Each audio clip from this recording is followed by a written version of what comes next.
السلام عليكم ورحمة الله وبركاته. يا جماعة، من امبارح كله هري هري هري.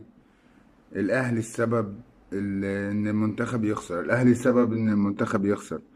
هو يعني فرق الدوري كلها مش عارفة تجمع فرقة عدلة. يعني هو اختيار المدرب وهو حر فيه. تمام. الأهلي عنده ماتش مهم وأنت بتلعب ماتش ودي. يعني من الطبيعي يعني ان انت تساعد النادي الاهلي ان هو يقف على رجليه ويبقى عنده كل العناصر بتاعته موجوده. ده من الطبيعي على فكره، ولو كان الزمالك او كان اي فرقه كان المفروض ده اللي يحصل يعني.